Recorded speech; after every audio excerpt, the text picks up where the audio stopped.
We got all the Bibles out, and we've switched our locale.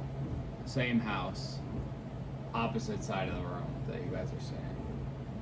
Although the curtains on the window look the same, but it's the other side of the house. Let's pray. Oh, Father God.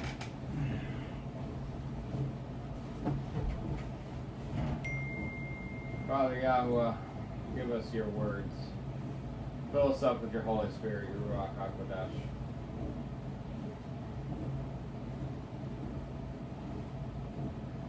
Grant the giving and the receiving of love in this video, in the works that we do. You are beautiful, you are wonderful. We love you, and we bow to you.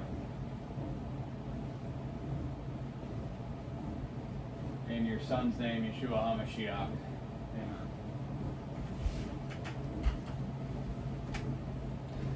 Okay. Okay. You want to read? Yeah, where are we? 30? Job 30. You want water or anything before we get going?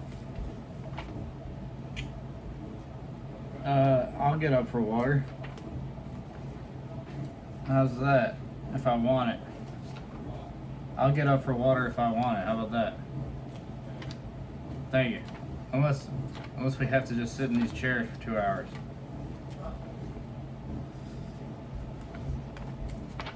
Job.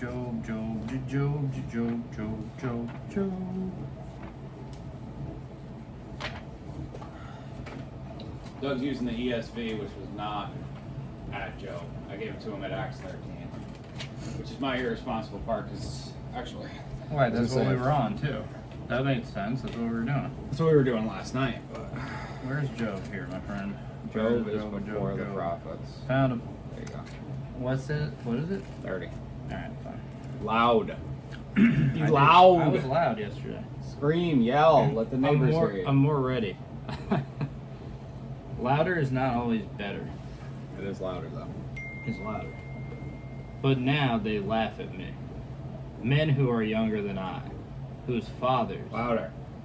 I have disdained to set with the dogs of my flock. Don't read the whole thing. We'll go through. What could I gain from the strength of their hands? Men whose vigor is gone. Through want and hard hunger they gnaw the dry ground by night in waste and desolation. They pick saltwort and the leaves of bushes and the roots of the broom tree for their food. They are driven out from human company. They shout after them as after a thief. In the gullies of the torrents they must dwell. What's a torrent? We'll figure it out later. It's important. Just read it. It's important. Yeah. In holes of the earth and of the rocks. That's why we go back through. Oh, just yeah. to understand everything. Among the bushes they bray. Under the nettles they huddle together. A senseless and nameless brood they have whipped out of the land. And now I have become their song, and I am a byword to them. They abhor me. They keep aloof from me. They do not hesitate to spit at the sight of me, because God has loosened my cord and humbled me. They have cast off restraint in my presence. On my right hand the rabble rise. They push away my feet, they cast up against their ways of destruction. They break up my path, they promote my calamity. They need no one to help them. As through a wide breach they come, amid the crash they roll on. Terrors are turned upon me, my honor is pursued as by the wind, and my prosperity has passed away like a cloud. And now my soul is poured out within me. Days of affliction have taken hold of me. The night racks my bones, and the pain that gnaws me takes no rest. With great force my garment is disfigured. It binds me about like the collar of my tunic. God has cast me into the mire, and I have become like dust and ashes. I cry for you, for help, and you do not answer me. I stand, and you only look at me. You have turned cruel to me. With the might of your hand you persecute me. You lift me up on the wind. You make me ride on it, and you toss me about in the roar of the storm. For I know that you will bring me to death and to the house appointed for all living. Yet does not one in a heap of ruin stretch out his hand, and in his disaster cry for help? Did not I weep for him whose day was hard? Was not my soul grieved for the needy? But when I hoped for good, evil came, and when I waited for light, darkness came. My inward parts are in turmoil and never still. Days of affliction come to meet me. I go about darkened, but not by the sun. I stand up in the assembly and cry for help. I am a brother of jackals and a companion of ostriches. My skin turns black and falls from me, and my bones burn with heat. My lyre is turned into mourning, and my pipe to the voice of those who weep. Yeah. Usually I just read it and like. Then go Don't- back? yeah, Obviously. 'cause I don't- that was a great way to go about it, and I just completely forgot. Yeah, I just have never. Like, That- I mean, that's there's the so only way to much do it. and That's so the only many way to do words it. that you're like, what does this even mean? And that's why we have 5 translations out right now, because, That's fine. like, I mean, I spent 40 minutes doing verses 1 to 6 of 28. You know what I mean? Like, just going back and forth between the translations, trying to figure out. And it's like, even that one said, like, it basically made reference to dams for a shaft, but like all the other translations put together, it was like clearly this is a mine shaft and not like a dam shaft. I hate to say it, because this one said damn, right? The American Standard did? One of them. I can't remember. It was either, I think it was that one, or it was the King James. No, it was the King James. The flood breaketh out from the inhabitant, even the waters forgotten of the foot. They are dried up. They are gone away from men. So, but all the other ones were like in context of mine shafts, not like. This dam said shaft. damn shaft. This King said James, flood right? waters. Flood waters. Yeah. Which one do you think made more sense? The mine shaft. Really? Yeah. Ouch. Yeah. So, point being, that's why we're using 5 translations, is because if you only use one translation, you're probably wrong. So here's where I have to say this, but we have to get to the meat and potatoes of it and be adults about it.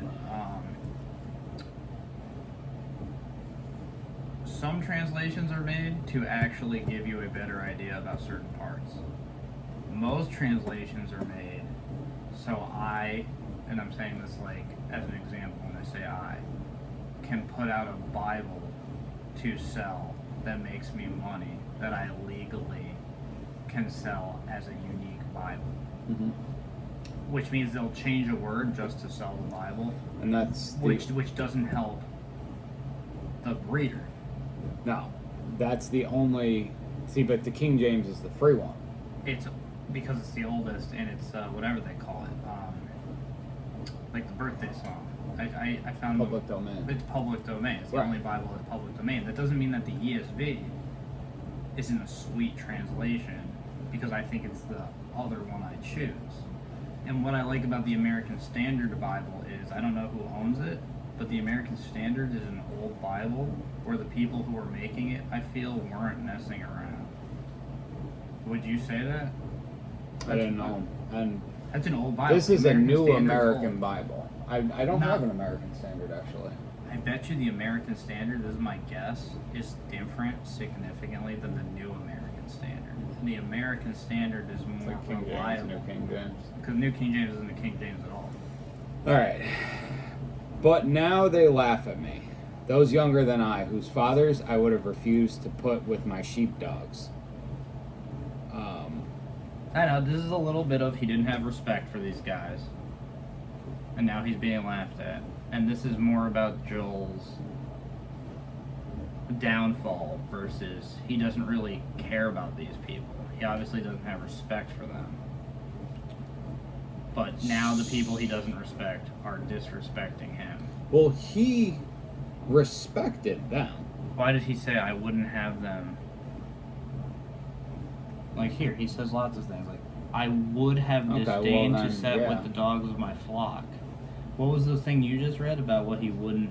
Yeah, whose father I would have refused to put with my sheepdogs. And so yeah, like, you're not good enough for my sheepdogs. Which is interesting because I was a father to the poor and I investigated the case of... And I believe he pitied people. Which I did not know. And also, these don't have to be the same people. Pitied people. He doesn't have to say... Also, these don't have to be the same people. The point is, he's trying to show you, poetically, how low he's fallen. Where he's like, guys I used to make fun of are now making fun of me. Guys I wouldn't want to be on my worst day don't want to be me on my best day. So, of what used to me is the strength of their hands, since their manhood power has perished. They are dried up from lack and hunger. They flee to a parched land, formerly a waste and a ruin. So he's just describing people that he doesn't want to be, and now trying to say that they are thinking less of him. But now they laugh at me, those younger than I. So all these people who he helped and who, like, shut their mouths when he came in the room and sought his counsel, they laugh at him. Ouch. Yeah. Wait. Those where are younger than I. We're just taking this verse by verse. I know, where are we? I won't lose my spot after this. We're still in verse 1. But they laugh at me, who are younger than I, whose fathers I would have disdained to set with the dogs of my flock. Yeah. Alright, you were talking about them, like, looking for food and stuff. You read ahead, didn't you? I did, because sometimes you need to look at the other verses around it to figure out the context. Yeah, okay. So, but now they... So... I chose their way and sat as chief, and I lived like a king among his troops, like one who comforts mourners. This is the contrast. This is also the problem with having chapters in Scripture. That's what I was Because they're not actually a part of Scripture. These people chapters added them are put in by people to restructure the book. to make it easier to consume. They did it the best they could, but there are no chapters or verses in the Bible. You have to read it as one thing. Yes, which I've talked about doing, and there's an app that I found where I can pretty much just... I wanted to do it, like, for my knowledge, you know, actually typing it all out and getting it, like, proper. But there's an app where you can basically, like, copy the King James and, like, it does it without the verse numbers. So I could just copy it, but I guess I would have to find, like, book-sized paper and, you know, bind it. You don't need to do that. You just gotta sometimes forget about the numbers being there. Well, but here, like, it's interesting that the numbers, because in 29... It helps to find specific stuff. In 29, he's talking about, like, all the benefits of having God with him. And he is now in a position, but now they laugh at me. Those younger than I, whose fathers I would have refused to put with my sheepdogs. Of what use to me is the strength of their hands, since their manhood power has perished. What do you have for verse 2? What could I gain from the strength of their hands? Men whose vigor is gone. So I picture old men. Their vigor has perished. Yeah. What? Old men. Of what use to me is the strength of their hands, since their manhood has perished. I think he's talking about the fathers. Well, this is very important, and we're either going to research this, right? So we're at a standstill right now. This whole chapter needs research, not just us discussing it, unfortunately. No, all right, jeez. There's no... Because this is just a guy, like, venting.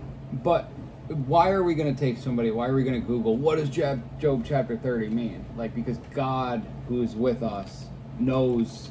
I wouldn't even do it like that. I would go crazier than that. I want to know. Stuff like this is interesting because we have no reference of what life was like back then. And things like this give you... Because everybody in the Bible, a lot of guys like Job and Solomon and stuff, you read them and they're big shots. And they don't necessarily describe... They don't give you any clues. I mean, the books give you small clues on what common life would have been like for people of those times. So what do you think about this? It's not about him sleeping, like these whose fathers would sleep with my sheepdogs, but that I wouldn't let them be the keepers of my sheepdog because of what used to me is the strength of their hands, since their manhood power has perished. So they're not strong enough to shepherd my sheepdogs. There, you figured it out. They're weak. Okay. See, sheepdogs are strong. We just need to follow the spirit. That's what we need to do. Set apart spirit. I agree with that. They are dried up from lack and hunger. They flee to a parched land, formerly a waste and ruin. This is the weakness of those men. They pluck salt herbs by the bushes and broom tree roots for their food. They were driven out among men. They shouted at them as at a thief. To dwell in the gullies of wadis, holes of the ground and clefts. Out from among men, they shouted at them as a thief. So I think you had torrents in verse 6. And these are all kind of just physical activities of their weakness. They pluck salt herbs from the bushes and broom tree roots for their food. They're just taking like whatever scraps they can find. They were driven out from among men. They shouted at them as at a thief. To dwell in the gullies of wadis. You had torrents there? I had torrents, which because of like torrents where you download things, I was curious what that meant. Pirate Bay? Well, yeah, stuff like that. That came from a real word. I thought a torrent was like a wind, but apparently it's a wadi. What do we have in the other ones? They live on the slopes of ravines, which a wadi is like a dry riverbed, and like a ravine is kind of so. A ravine is like a to dwell in the cliffs of valleys. It is a torrent is a strong or fast-moving stream of water or other liquids. So you're taking what you want from the same torrent, which makes the torrent busy and crowded, which is actually how the downloading works. Which is why the less people on the torrent that you're downloading from would make it a quicker download. Okay, I didn't know that. I haven't done torrents. So that's why they probably use that word. I've never done torrents. Okay. For the record. Okay, And me neither either, have you. because the guy who killed Michael Jackson got 4 years, and the guy who downloaded Michael Jackson songs illegally got 40 years. So.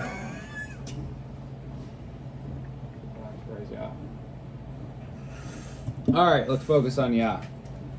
Yahuwah, be our moly. light. Among the bushes they cry out, under the nettles they huddle together. Sons of fools, even sons without a name, they have been whipped out of the land. Even sons without a name, they have been whipped out of the land. Even sons without a name have been whipped out of the land.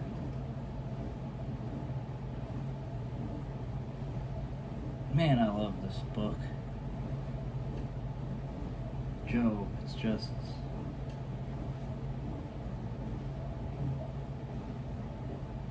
And now I have become their song, and I am a byword to them.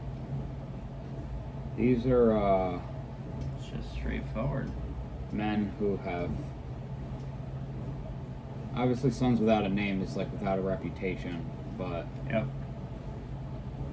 the ones who have been driven out of the land, that they put up no fight. These are all, like, they dried up from lack of hunger. They flee to a parched land, formerly a waste and a ruin.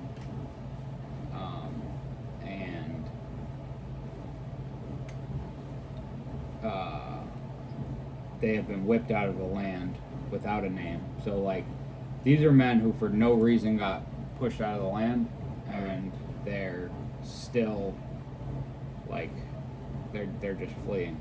They're weak. They're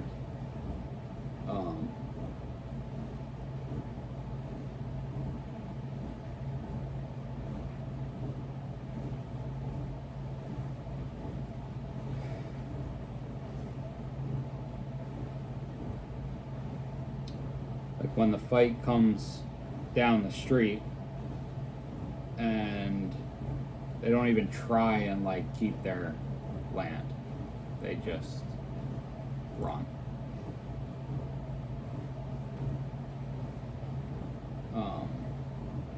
They don't fight back, and they don't even hide. They straight up run. And now I've become their song, and I am a byword to them. I have become their song. Now they mock me even in their songs. I have become an object of scorn to them. What do you have there? 9. And now I have become their song. I am a byword to them. What does that one say? And by that I mean he's talking about misfortunate people. So their life is about misfortune. So now it's a so like if we were farmers, you and me would have like, you know how we say Christianese? We would have like farmers-ese. These guys have unfortunate people ease. And now Job is now one of their slang words. Because like he's more unfortunate than them. So I think a byword is like, I think this translation, see what that I just says make in stuff 39. up. Let me go to in a way that it possibly makes sense. But let me see if Get off the phone. no, the phone keeps working. We found out what a torrent was. Yeah, but what are you looking at? A byword? Byword. What is a byword? What is the New American A Bible? person or thing cited as a notorious or outstanding example or embodiment of. Oh, I was right. What did you say? So he's describing You unfortunate said a slang people. word. You make your own. Yeah, a byword is a slang word. It's a word that is used, even if it's not a slang word. It's a word that's used a lot by people who have to do with that subject matter. So if you and me are farmers, we're gonna say a farm word that people who are lawyers will never say in their entire lives. It's never even gonna come out of their mouth. You and me say it every day. Okay, but a byword, like I'm So reading a this, byword like, now is like, now they're gonna say Job a lot because, which is his poetry. Yeah. Job is now a byword for unfortunate people because they're unfortunate. Like what's their subject matter of their life? Being unfortunate. And now I have become their song, and I'm a byword to them. But this one says, they And it's mock his me song. in their songs. I have become an object of scorn to them. Like, so they can make fun of me. They can be like they will write a song about me saying like, don't be like this man. Yeah, You know? yep. Or, you know. It sounds like antidote. What does that one say? 39.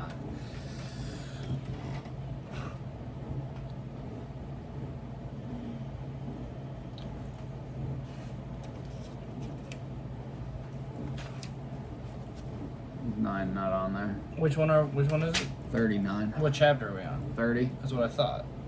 Nope, we gotta move. It's really not on there? Should be right there. But it might not. It ends with 20. 39. Okay, 9 is before 20. Oh, 30-9. Yet now they sing of me in mockery. I am become a byword Okay, among it. them. That That makes perfect sense. okay. And now I am their song, yes, I am their byword. Alright, 4 translations say byword. See, I'd see object of scorn as well. Alright. Byword's more insulting. Than an object of scorn? Yeah. Like, I mean, like, Biden is, like, gonna be... Like, the way that I'm thinking of this is, like, Biden, right? It's like Let's a go, gaffe. Brandon has became a byword. Yeah. Yeah. Because it's like, he's such a fuck up. But that literally doesn't mean that. Now that's what we know it means when somebody says, let's go, Brandon. Making it a byword. Alright, I'll give you a really unfortunate byword. Like, John Brandon Crapper. is the byword. John Crapper invented the modern day toilet. We should all be very thankful to that man. How do we repay him? We call fecal matter crap. He has become a byword for duty, for making our lives better. Negative. Brandon is the byword there. Because now you can call somebody a Brandon, and it's like a fuck up. If that's how people actually used it. Nobody says that, but if they did. People say, let's go Brandon, because it means F Joe Biden. Yeah. But nobody goes around calling people. If people started calling people a Biden derogatorily, now that's a byword. People don't do that. I'm just saying.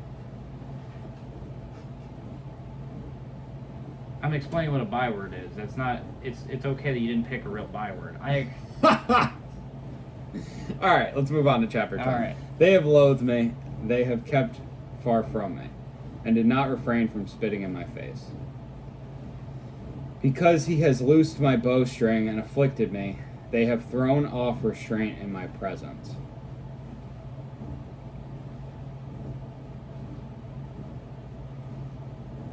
Because they used to be very prim and proper when he rolled up, out of respect, as he described in the last chapter, and now he's explaining the complete opposite of the last chapter. And now he's wearing like...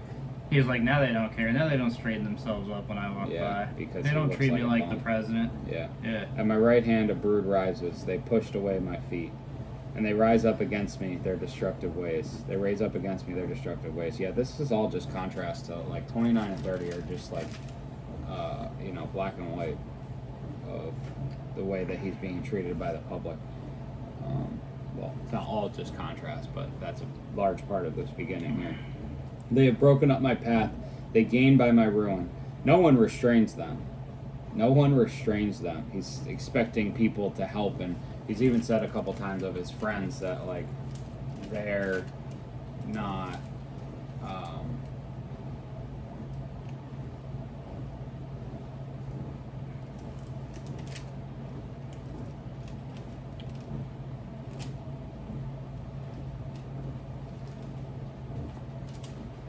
like in 19:2, how long would you grieve my life and crush me with words?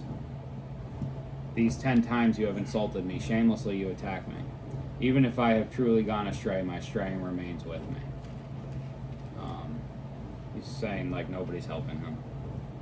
Nobody restrains them. They're only adding to his, not his guilt, but his plight.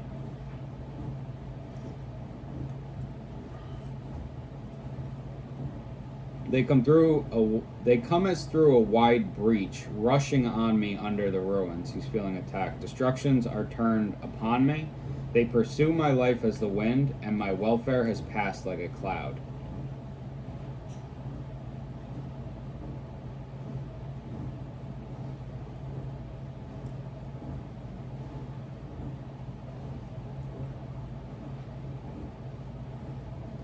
And now my life pours itself out. Days of affliction seize me.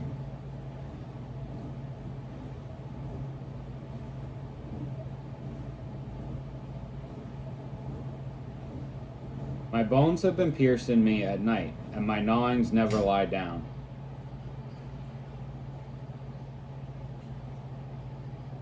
By great exertion is my garment changed.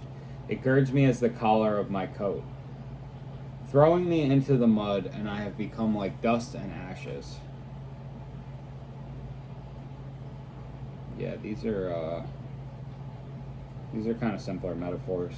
There's not a whole bunch of biblical cross-reference here, but Job's expression of heart.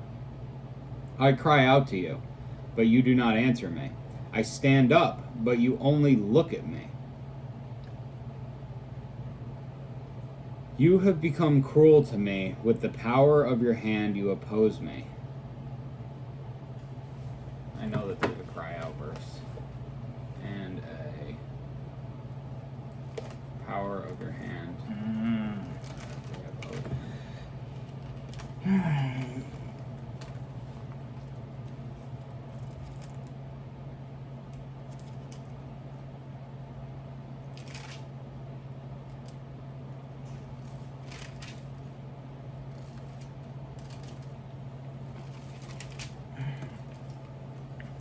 I also want to say this right now. Hit me. This is why sometimes I don't like doing Bible studies. Not with you, with anybody. I can tell that you're not. I literally will, like, I'll leave here and go, sometimes it's different, but I'll leave here and go, what the heck was the takeaway from this? You're not even at the end, though. Like, you're halfway through and you're like, what's the damn point of this? Well, I've never spent this long on You're not film. watching the movie for the punchline. I am watching the movie for the punchline. That's exactly what I'm doing. We're going back and, like, observing every scene of the movie before we finish the movie. Not that I already know the story. But You gotta watch, you gotta pay attention. I have made a covenant with my eyes. This is a good one. We're not there yet, but that's a good one. We're not there yet. You're just trying to read 31, is that what you're doing right now? It's one of the more I interesting can't chapters. even, I'm not even... It's one of the more interesting chapters. Literally can't even focus on actually getting the words and the explanation out. I can feel how distracted you are. You need to look at Yah. That's what you need to do. You need to look directly for Elohim. You're right. That's actually the solution to everything.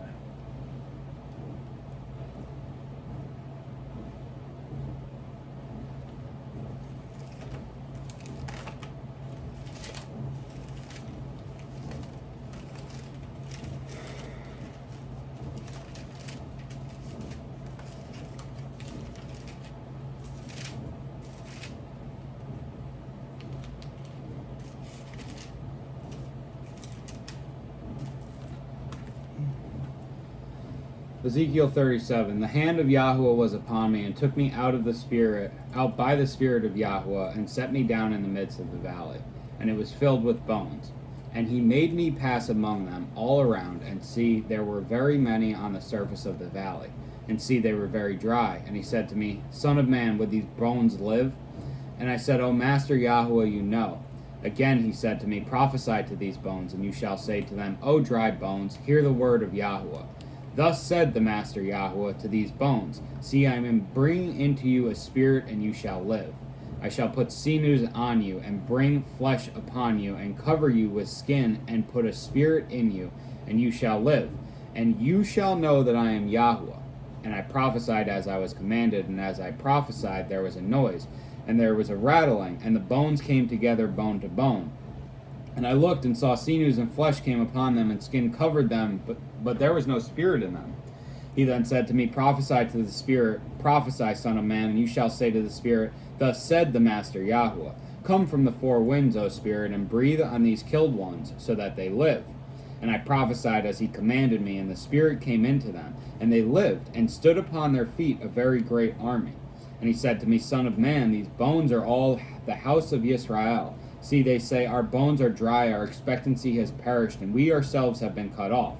Therefore prophesy, and you shall say to them, Thus said the Master Yahweh, See, O my people, I am opening your burial sites, and shall bring you up from your burial sites, and shall bring you into the land of Israel.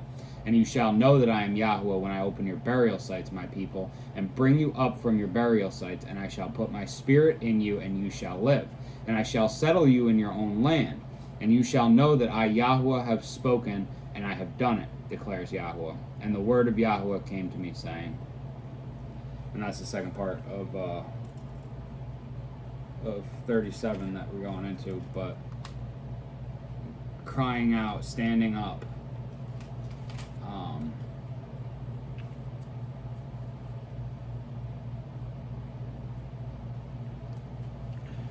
And bring back to life. Standing. You have become cruel to me. With the power of your hand you oppose me.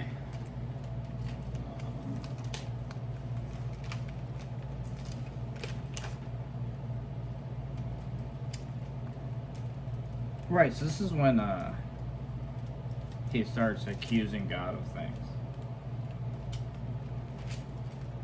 Job. He's kind of been accusing God of things on and off.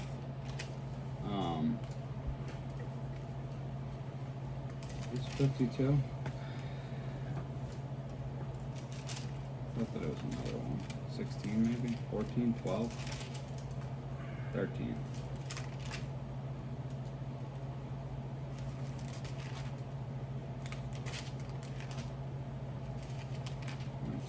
27. 27. In that day, with his severe sword, great and strong, punishes Leviathan, the fleeing serpent. Leviathan, that twisted serpent, he shall kill the monster that is in the sea. In that day, sing to her, a vineyard of red wine. I, Yahweh, do guard it. I water it every moment, lest any hurt it. I guard it night and day. Wrath is not in me. Who would set thorn bushes and weed against me in battle? I would go through them. I would burn them together. Or let him take hold of my strength and make peace with me. Let him make a peace with me. Those who come he causes to take root in Jacob. Israel shall blossom and bud, and they shall fill the face of the world with fruit. He has smitten him as he struck the ones who were striking him. Or as a killer was he killed as he was killing? In measure, by sending her away, you contended with her. He shall take away his rough wind in the day of the east wind. Therefore, by this the crookedness of Jacob is covered, and this is all the fruit of taking away his sin, when he makes all the stones of the slaughter place like chalk stones that are beaten to dust. Asherim and sun pillars rise no more. For the city of defense is lonely, a home forsaken and left like a wilderness.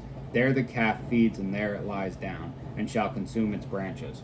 When its twigs are dry, they are broken off. Women come and set fire on them, for it is a people of no understanding. Therefore, he who made them has no compassion on them, and he who formed them shows them no favor. And in that day it shall be that Yahweh threshes from the channel of the river to the wadi of Mitzrayim, and you shall be gathered one by one, O children of Israel. And in that day it shall be that a great shofar is blown, and those who were perishing in the land of Ashur and the outcasts in the land of Mitzrayim shall come and shall worship Yahweh on the set-apart mountain in Jerusalem. Yahweh is bringing a sword against them.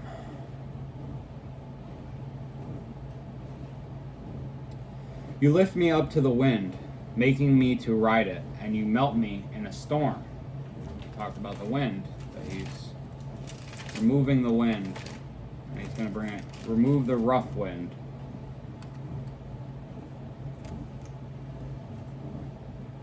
In measure, by sending her away, you contended with her. He shall take away by his rough wind in the day of the east wind. And you melt me in a storm. Yeshua quiets the storm. For I have known that you bring me to death, and to the house of appointment for all living. You know what I thought of? What? If we weren't so, like, as modern day people into, like, basic laws of, like, science and how, like, we're in an ocean of air, you probably wouldn't think much about air until there's wind. Yeah. But I think about air all the time now. Yeah. Because, like, we care about air quality as a people now. I mean, even Messiah says, he's telling Nicodemus, and he says, the wind blows where it wishes, and you hear the sound of it, but do not know where it comes from or where it goes. So, is everyone who has been born of the Spirit. Right, so they don't really care about air outside of wind. Yeah. He says to him, if you do not believe when I spoke to you about earthly matters, how are you going to believe when I speak to you about heavenly matters? You know. It goes to show you how life has become more complicated. We're overthinking life in our existence. Living in Mexico City is the equivalent of smoking 2 packs a day. Okay? Really? That's I wonder what that's it's. what they tell My me. sister's in Long Island. There's a lot of smog there. You can smell it as soon as you reach a certain point. And there's no mountains there. Imagine if there are mountains. LA and Mexico have to be 10 times worse. Because when I'm down in Long Island, not even New York City, which kind of has mountains of its own because of the skyscrapers. Yeah. So it's encapsulated. That might be as bad as LA. But just on the island where there's no mountains, hardly any hills to contain the smog, there is a disgusting amount of smog you can tell when you're used to cleaner air. So you got to translate that to LA or Mexico where the mountains are keeping that smog in. But what, you were telling me that Chelsea can smell it? The difference? I can smell it We the walk second out I of my parents' house and she's like, the air's so clean up here. And then like I've been. And then you're like, it used to be cleaner, and now you go to an actual clean place. I mean, like I've been like, in Oklahoma, and yeah. I've been in, you know, like Tennessee. I've been spending time in these southern states that are less built up, in the backwoods, you know, and like the mountain areas, and it's like I feel like Ithaca is cleaner Ithaca than our area. gross. What am I thinking of?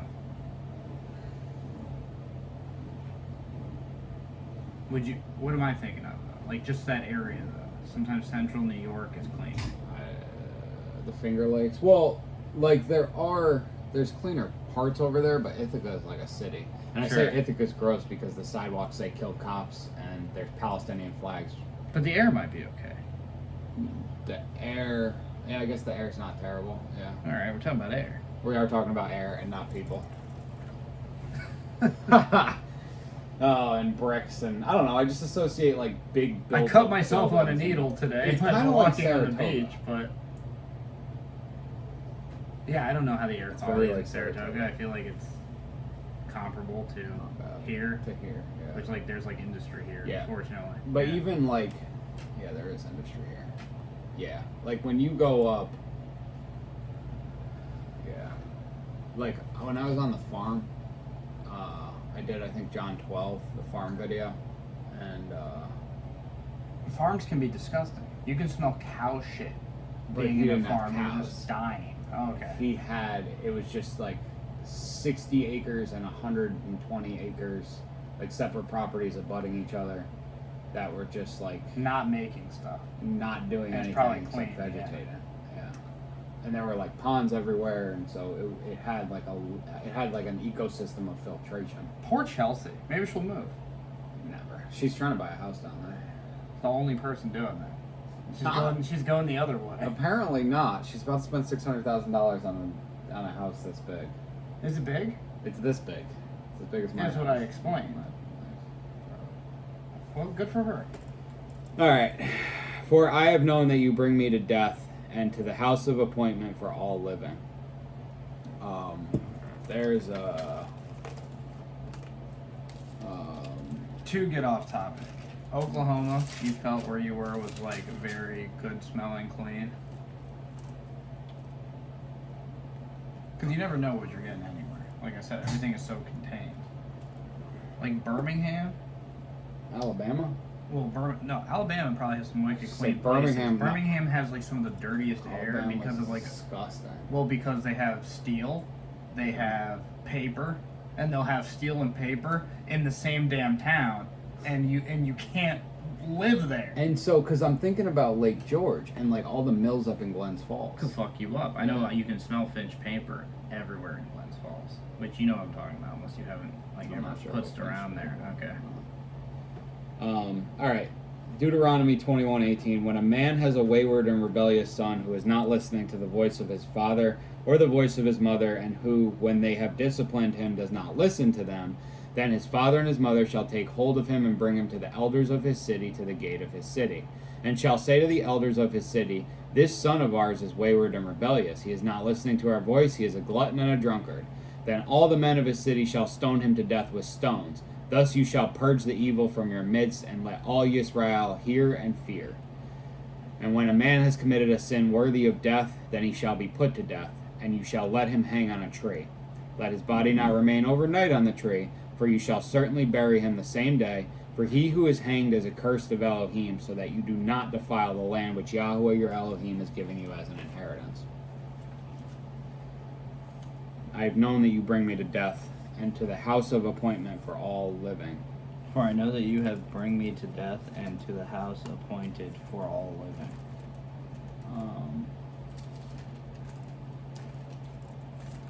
Okay. Sounds like purgatory. I don't know if that's biblical. Purgatory is not biblical.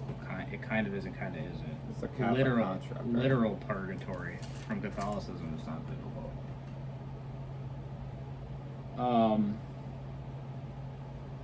House of appointment for the living. Revelation 3:15. I know your works, that you are neither hot nor cold. I would that you were hot or cold. So because you are lukewarm and neither cold nor hot, I am going to vomit you out of my mouth. Because you say, Rich I am, and I am made rich, and need none at all, and do not know that you are wretched and pitiable and poor and blind and naked.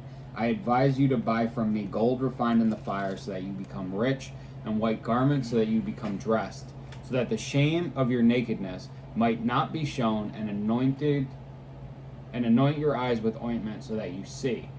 As many as I love, I reprove and discipline, so be ardent and repent. See, I stand at the door and knock. If anyone hears my voice and opens the door, I shall come in to him and dine with him, and he with me. To him who overcomes, I shall give to sit with me on my throne, as I also overcame and sat down with my Father on his throne. He who has an ear, let him hear what the Spirit says to the assemblies. The house of appointment for all living. There's another witness of this in John. It is John 14. Let not your heart be troubled. Believe in Elohim, believe also in me. In my Father's house are many staying places, and if not, I would have told you. I go to prepare a place for you. And if I go and prepare a place for you, I shall come again and receive you to myself, that where I am, you might be too. And where I go, you know, and the way you know. Thomas said to him, Master, we do not know where you are going, and how are we able to know the way? Yeshua said to him, I am the way, and the truth, and the life. No one comes to the Father except through me. I am the way, and the truth, and the life. Says Yeshua HaMashiach. Did that have anything to do with that Revelation line? Yeah, because they're both... It's about the staying in the Father's house. Okay. You know what I'm very interested in? In my Father's house are many staying places. What? That makes sense to me. I'm very grateful that you were here to tell me that. You know how you were talking about box checking might be more respectable than we've been led to believe? Yeah. After this Bible study, can you show me that? Yeah. Because that would be how you stay in the Father's house. Because that Revelation line, I know it well. I don't always hear it every day. Mm-hmm. That's one of those sobering, scary Bible lines. You can make a whole series. You know who I read that to? Do you No. remember me reading it to somebody? Stephanos? No, it was right here. Was it me? No, Phew. Was it Max? no. Was it Matt? Yeah. Really? Yeah. How did that work out for him? No, I'm asking you. Did he receive it right well when he was right here in front of you? No. He completely, Went over his head? he didn't see it at all. It was it didn't go, it just went, entirely around him. Yeah. Over his head, but, it just cut the shape of his body. If you ever watch that, game show where I know they what you mean. jump I'm through really the hole upset in you the were wall. saying that. Okay. But he tried, it just wasn't in him. Can we get points for trying? Yeah, definitely. Alright. Alright, we're going to pick up at 24 after I take a leak. Netanyahu. Give the people some spirit.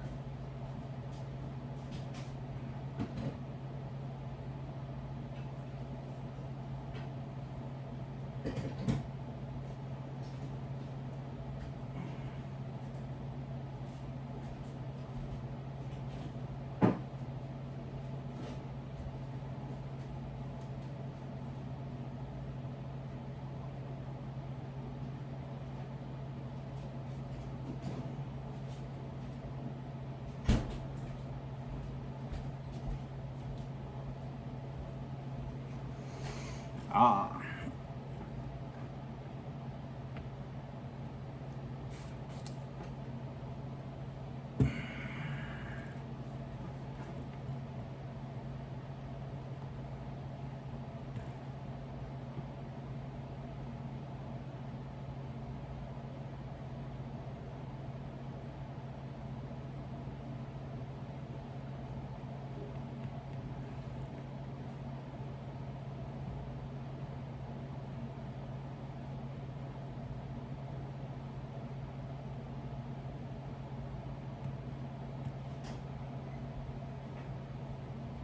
Apparently it's a British thing to make toilet a verb. Like going to toilet, going to bathroom. Yeah. Yeah. Yeah, that's how I was like, oh, it's like going to the bathroom, but it's not like the toilet. It's like the toilet. Like, I'm gonna bathroom. I couldn't imagine saying I'm gonna toilet. Like, do you No, saying the. Do you say I'm gonna bathtub? We're doing. I'm gonna take a tubby. The only thing the English have in the subject of English on us is I like their accent. Yeah. But we speak better English than they do. And America is responsible for more of the world speaking English than actual England. For sure. So, just saying. All right. That's a very Independence Day fact to remember. How about that? We even did England better than England. England gave their colonized lands freedom. America took it. We took it. Who uses... We took it. We took it. They gave it to us and we took it. No, we took it. Who... Didn't you say they gave it to us? No, England had colonized lots of places. Yeah. And slowly but surely England just gave them their freedom. America said, we're taking ours now. Okay. Yeah. Happy 4th of July. Exactly, Independence Day. Which we should watch that Will Smith movie later. Yeah. I'm not going to do that. I love that movie, though. You're going to the lake. I am going to lake. Yet does not one in a heap of ruin stretch out his hands, or in calamity cry out for help?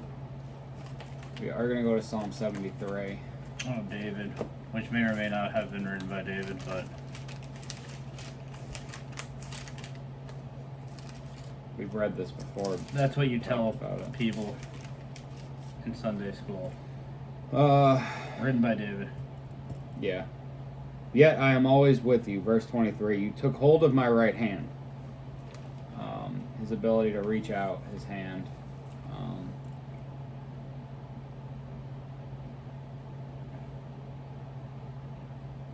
Does not one in a heap of ruin stretch out his hand, or in calamity cry out for help? Yahweh, help us. Give us your words. Do I not weep for him who was in trouble? Was not my being grieved for the poor? There's a heap of ruins reference somewhere in the Gospels.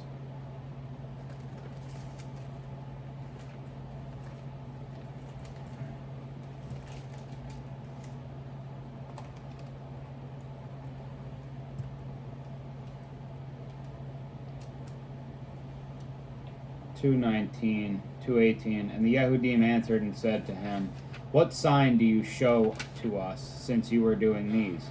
Yeshua answered and said to them, destroy this dwelling place, and in 3 days I shall raise it up. And the Yehudim said, it took 46 years to build this dwelling place, and you are going to raise it in 3 days? But he spoke about the dwelling place of his body. Not necessarily a heap of ruins, but... Could you read that line again? Just tell me where it is. 2:18 to 21. In what book? John. All right. Chapter 2? Yeah. Alright. I got a fun fact to just interrupt us with. Message brought to you by Bible Trivia. Well, Bible hypotheses. Did I not weep for him who was in trouble? Was my being not grieved for the poor? John chapter 2 what? 18. Okay.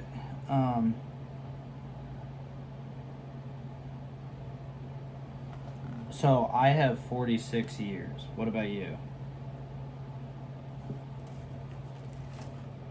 46 years. Not 40 years? No, 46 years. Alright, so there's all these like books, Tom, not gonna say his last name, not your Tom, but my Tom, has written, but I've never gotten my handful on any of these books, and I plan to press him soon to get my hands on these books he's written. But he has a book where the whole book, I don't know how long it is, giving biblical evidence that Jesus actually was crucified at 40 and not 33. I don't know why that's a big deal, but it also goes on to explain, the book is explaining that 40 is a really important biblical number. Mm-hmm. But like, what age do we all normally think Jesus? 33. 33.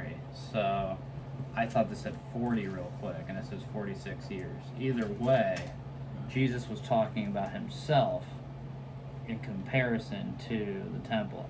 This was more important if it said 40 instead of 46. Because this means he's comparing his body to the temple, not his age. Yeah. Well, your body is the temple. Yes, but the body that Jesus is saying, destroy this temple, he was talking about himself. And I guess, hopefully, everybody's body rises. Spoke about the dwelling place of his body. And I'm going to raise it up in 3 days. Oh, yeah. 3 days, yeah. Maybe not so 3 days. So when he was raised from the dead, his tall For ones us. remembered that he said this to them, and they believed the scripture and the word which Yeshua had said.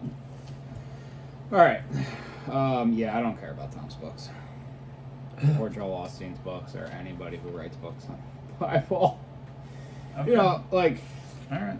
I don't know, I'm very, like, and like, so you could say, I also think like, you're the guy for that. Well, this you're is the guy to not care about just books. like That's not your asking bag. Google. Like, let's ask Google. Like, no, I need you that. know what I need Tom's books. But we're you on a different also journey. need to listen to, like, spend the time in the Word and listen to the Spirit. And I like, did, ask and it's God. just so And this is why, specific. like, you'll see me sit here for 5 minutes just waiting for the answer to come. You know what I mean? Like, because God will tell me, but I need to listen to it. You know what? Good. I think you're showing me a fatal flaw. That's what it's all about. That's the hardest thing to do, because you're really trusting God. Yeah, totally. And our, like, instinct, especially full of coffee, is like, go, go, go, go, go, let's get it, let's find it. I'll read this whole book before you'll give me the answer. You are so right. You know what I mean? Did I not weep for him who was in trouble? Was my being not grieved for the poor?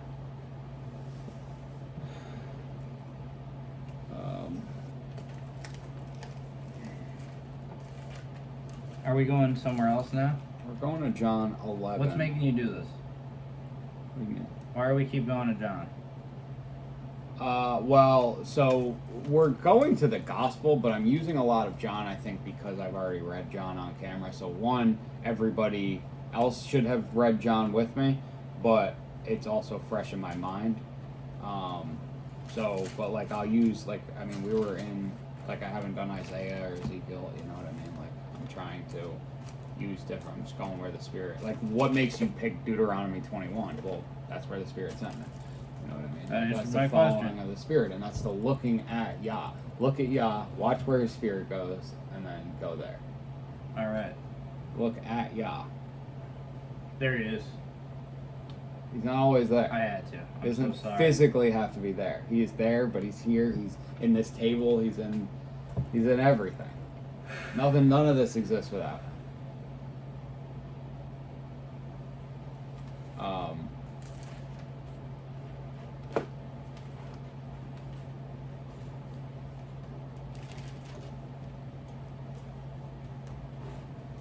Okay. Did not he who made me and will make him? John 11:30. And Yeshua had not yet come into the village, but was in the place where Martha met him. Therefore, the Yehudim who were with her in the house and were comforting her, when they saw that Miriam rose up quickly and went out, followed her, saying, She is going to the tomb to weep there. Miriam, therefore, when she came where Yeshua was and saw him, she fell down at his feet, saying to him, Master, if you had been here, my brother would not have died. Yeshua, therefore, when he saw her weeping, and the Yehudim who came with her weeping, he groaned in the spirit and was troubled, and said, Where have you laid him? They said to him, Master, come and see. Yeshua wept. The Yehudim therefore said, See how he loved him. And some of them said, Was this one who opened the eyes of the blind not also able to prevent this one from dying? Yeshua therefore, again groaning in himself, came to the tomb. Now it was a cave, and a stone lay against it. Yeshua said, "Take away the stone."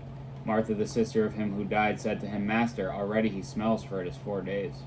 Yeshua said to her, "Did I not say to you that if you believe you shall see the esteem of Elohim?"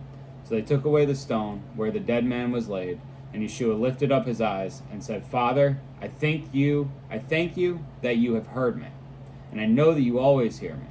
But because of the crowd standing by, I said this, in order that they believe that you sent me." And when he said this, he cried out with a loud voice, "Eleazar, come out!" And he who died came out, bound feet and hands with wrapping, and his face was wrapped with a cloth. Yeshua said to him, "Loosen him and let him go." Therefore many of the Yehudim who had come to Miriam, had seen what Yeshua did, believed in him. So the idea of that verse was the weeping. That they're all weeping. Miriam's weeping, the Yehudi are weeping, Jesus is weeping. Wow. They're all there crying. And we're very like, men don't cry, and like it's okay to weep and to cry. And like that's a natural emotional reaction to 100%. The 100%. To these sad events, and these are he groans in the spirit. Poor yeah. Man. Yeah. It's okay to cry. When I looked for good, then evil came to me, and when I waited for light, darkness came.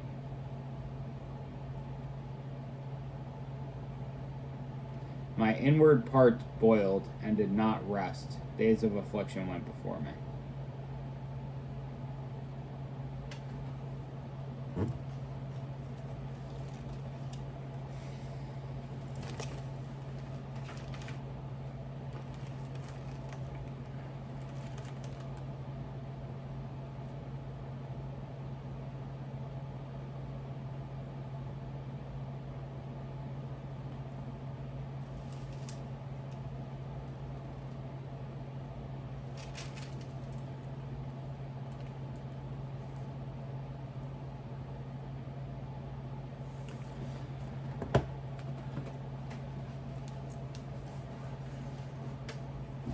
Exodus 19:13. Not a hand is to touch it, but he shall certainly be stoned or shot with an arrow. Whether man or beast, he shall not live. When the yobel sounds long, let them come near the mountain.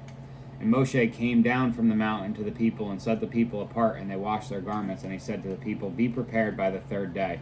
Do not come near a wife." And it came to be on the third day in the morning that there were thunders and lightnings and a thick cloud on the mountain, and a voice of a shofar was very strong. And all the people who were in the camp trembled. And Moshe brought the people out of the camp to meet with Elohim, and they stood at the foot of the mountain. And Mount Sinai was in smoke, all of it, because Yahweh descended upon it in fire. And its smoke went up like the smoke of a furnace, and all the mountain trembled exceedingly. And when a voice of the shofar sounded long and became very strong, Moshe spoke, and Elohim answered him by voice. And Yahweh came down upon Mount Sinai on the top of the mountain. And Yahweh called Moshe to the top of the mountain, and Moshe went up. And Yahweh said to Moshe, "Go down and warn the people, lest they break through unto Yahweh to see, and many of them fall. And let the priests who come near Yahweh set themselves apart too, lest Yahweh break out against them." And Moshe said to Yahweh, "The people who are not able to come up to Mount Sinai, for you warned us, saying, make a border around the mountain and set it apart." And Yahweh said to him, "Come, go down, and then come up, you and Aaron with you, but do not let the priests and the people break through to come up to Yahweh, lest he break out against them." And Moshe went down to the people and spoke to them. When I looked for good, then evil came, and when I waited for light, darkness came. If these people get too close to the authority, to the sheer power of Yahweh, go down and warn the people, lest they break through unto Yahweh to see, and many of them fall. If you get too close to the fire, you'll get burned. Who said that? Yahweh said to not come to him? This is when he comes down on Mount Sinai. Okay. Help me out here. Because I hear a lot of stories secondhand. everybody starts giving, church leaders will start using the story of Moses going up to get the Ten Commandments from God and say the story was they didn't want they were too scared of God, so they sent Moses up there, which was not what God wanted.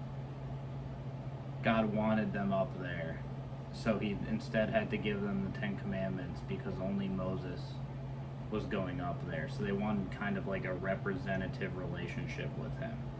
And now you're saying that's actually what God wanted for them because they would have been destroyed. Have you heard anything of what I just said from other people? He goes up twice. Was it, but there was, hey guys, come on, see me, and then they're all like, no, wait, we're scared. You go up, Moses, you go see God. We'll just be here and we'll do whatever he says, but yeah, we don't want to see him. It's how that story is normally told. So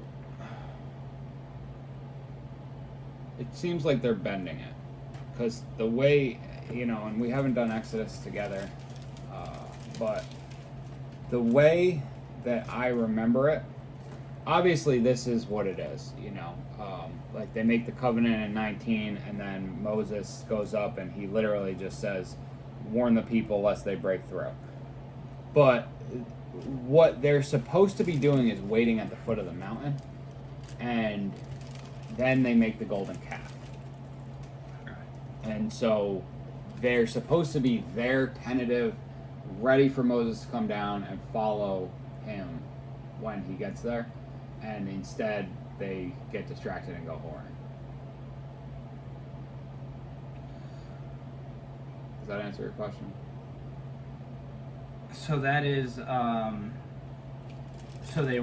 that is unless I'm thinking of an incorrect story, the story is normally told by church leaders that God wanted, quote unquote, a relationship with all his people, and they wouldn't join Moses in the mountain, so they said, hey, you go see God, we'll do whatever he says, but we don't want to see him, because they were scared. And you're almost making it being like God's like, yeah, don't get too close to me, look up, you'll be destroyed. See where it is. You got the Bible app, right? Not really. Okay. So because what happens is they do, what's the you have sin to great sin.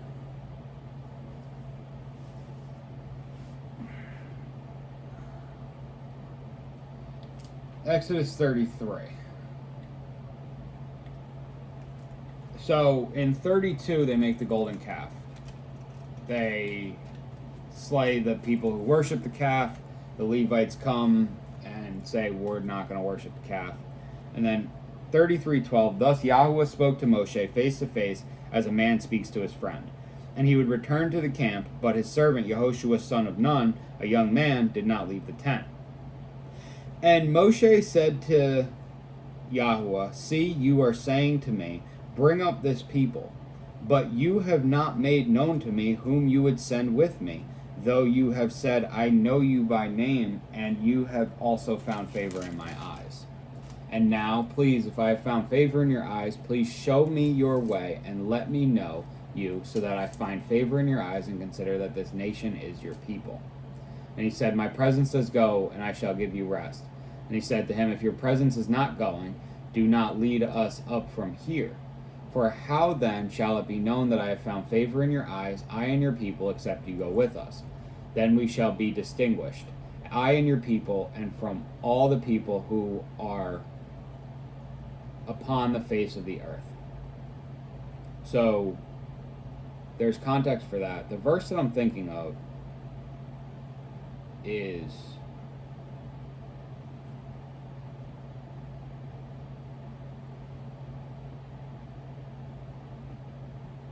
let us not go up, lest his wrath burn against us.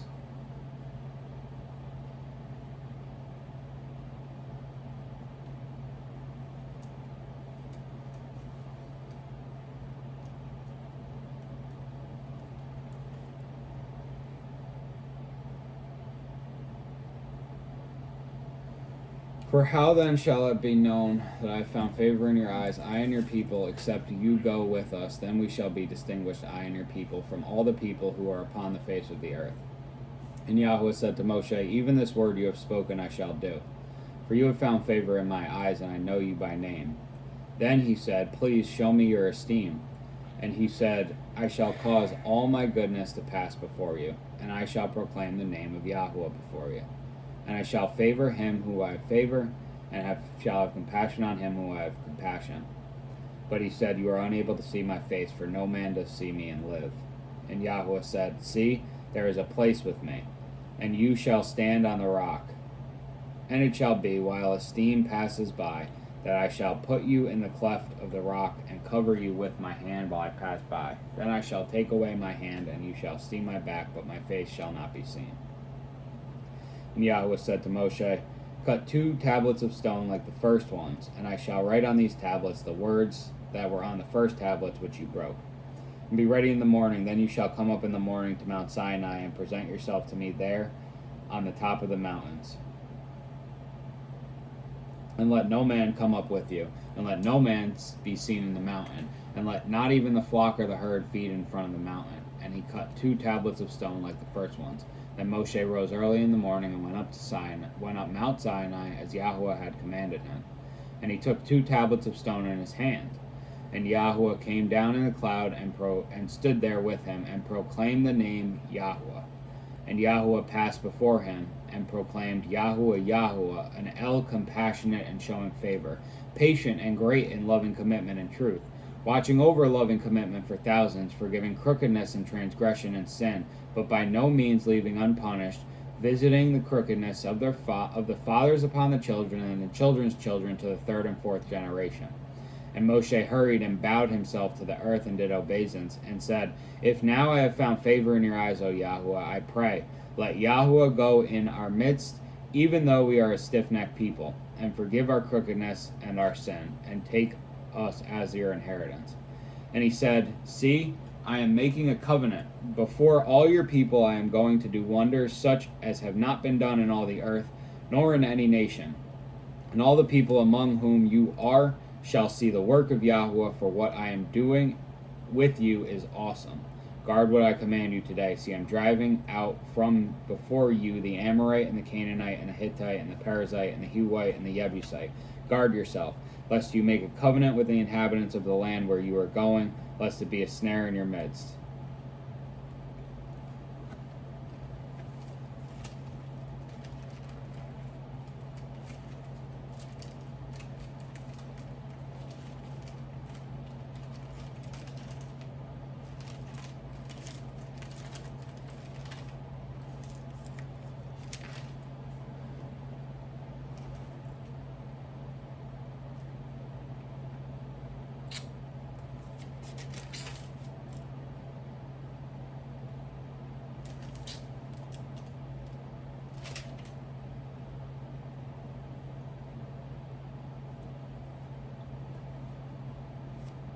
Numbers 16:28, and Moshe said, by this you know that Yahweh has sent me to do all these works, that they are not from my own heart. If these men die as all men do, or if they are visited as all men are visited, then Yahweh has not sent me. But if Yahweh creates what is unheard of, and the earth opens its mouth, and swallows them up with all that belongs to them, and they go down alive into Sheol, then you shall know that these men have scorned Yahweh. And it came to be, as he ended speaking all these words, that the ground under them split apart, and the earth opened its mouth and swallowed them up, with their households, and all the men with Korah, with all their goods. So they and all those with them went down alive into Sheol, and the earth closed over them, and they perished from the midst of the assembly. And all Yisrael who were round about them fled at their cry, and said, lest the earth swallow us up. And a fire came out from Yahweh and consumed the 250 men who were offering incense.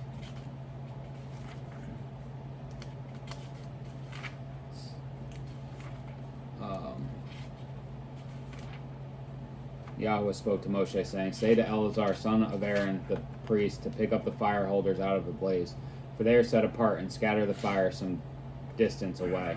The fire holders of these men who sinned against their own lives, let them be made into beaten plates as a covering for the slaughter place, because they brought them before Yahweh. Therefore they are set apart, and let them become a sign to the children of Israel.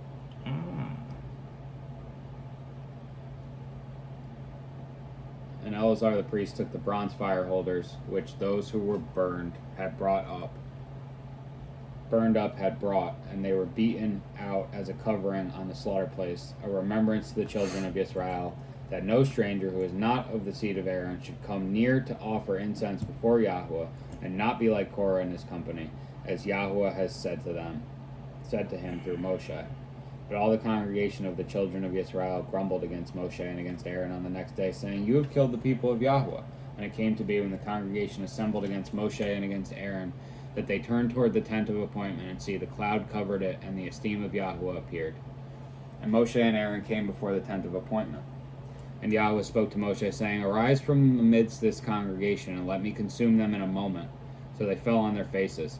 So Moshe said to Aaron, Take the fire holder and put fire in it from the slaughter place, and lay incense on it, and go, hurry to the congregation, and make atonement for them. For wrath has gone out from Yahweh, the plague has begun. And Aaron took it as Moshe commanded, and ran into the midst of the assembly, and saw that the plague had begun among the people. And he laid on the incense, and made atonement for the people, and stood between the dead and the living, and the plague was stopped. And those who died in the plague were 14,700, besides those who died on account of Korah. Then Aaron returned to Moshe at the door of the tent of appointment, for the plague had stopped. Okay. My inward parts boiled and did not rest. Days of affliction went before me. I went about blackened, but not by the sun. I stood up in the assembly. I cried for help. I became a brother of jackals and a companion of ostriches. My skin became black upon me, and my bones burned with heat. So my lyre becomes mourning, and my flute the sound of weeping.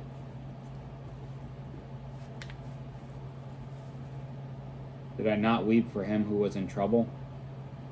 And now he's weeping for himself. My inward parts boiled and did not rest. Days of affliction went before me. I went about blackened, but not by the sun. Not tan. How does it say it here?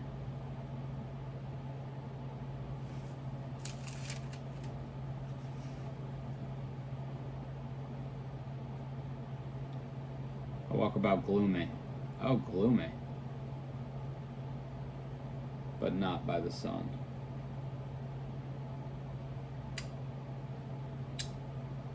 How else is this said? What do you have for 30,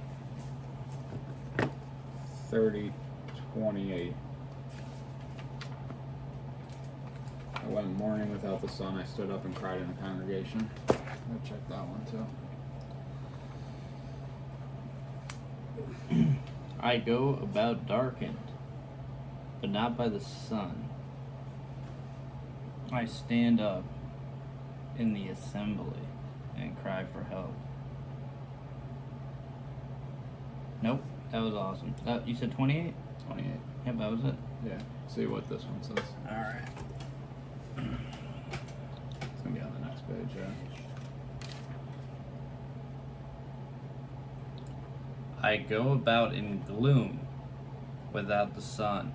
I rise up in public to voice my grief. It's a very big difference between that and the ESV. Yeah. This one says I went about blackened. So, if we stick with the gloominess, I think it kind of makes sense here. When I looked for good, the evil came to me, and when I waited for light, darkness came. So, and he also ends with, so my lyre becomes mourning, and my flute the sound of weeping. It would make sense that he was sad, and he went to express his heart, and I became a brother of jackals and a companion of ostriches. Jackals, like, they heckle. They, like, have this cackle, and ostriches as well. Like, if you think of the like, voice of a jackal or an ostrich, like, they're very obnoxious. Yeah, they are. Yeah. So, like, he's saying, like, he tried to, like, express himself and his sadness, and he got made fun of for it.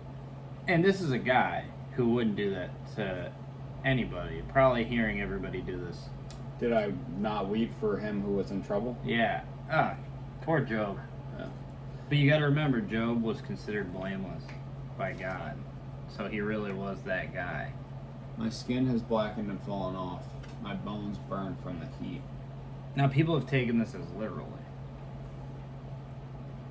And how could it not have been? Because Satan had permission to do anything to him I mean, he gets... that wouldn't kill him. But he also, like, he's scraping himself. Yeah, he had legions. Yeah. Yeah.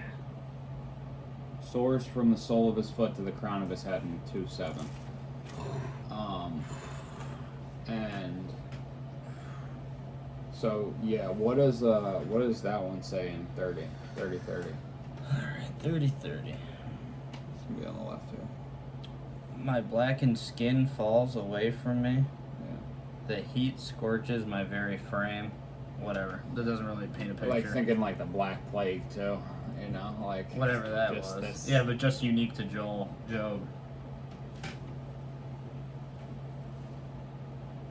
This like skin disease. There's lots of things that do that to you, and they'll all kill you. Yeah. But Job, I don't know if he was contagious, but they made him sound like he's not contagious. All right, that's Job 30. We're gonna two-part this because it's lunchtime. What was the Black Plague from? Mice. Or Satan. Fun fact.